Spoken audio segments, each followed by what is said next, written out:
Okay, Foundation Baptist Church continued for 20 years, and then that assembly merged with another assembly in this area, a larger assembly.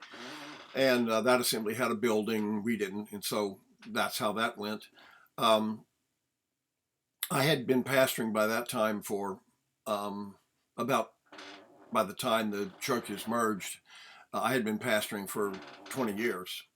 I felt the need to go back to school and get more training, um, other than just the kind of informal training I had had with Mr. Sells, because I never got any real credit for that. You didn't sign up for classes and pay tuition and and get a registrar's. You didn't get any of that.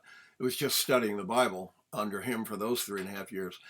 Later, I began to feel the need, continuing in ministry, I felt the need to get more background. So I applied to a seminary in the area, and I was accepted in. I got a 1 year master's in religious education, and then I got continued and got a doctorate 3 years later in religious education. All of this required me to study the Bible and to get a pretty reasonably good background in Old Testament Hebrew and New Testament Greek. Um, that took a period of 4 years, and then I traveled around. I taught and preached in various different places across America and out of the country in a few places.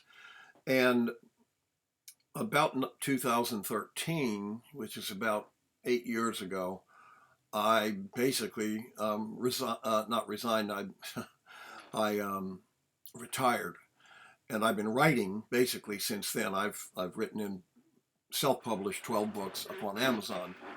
Um, anyway, that's who I am. That's where I come from, and that's my background.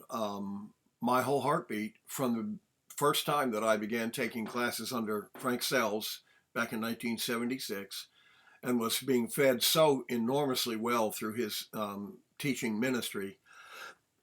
Excuse me, I began even then, to feel that this is what God's people need. God's people are not being fed like this in general.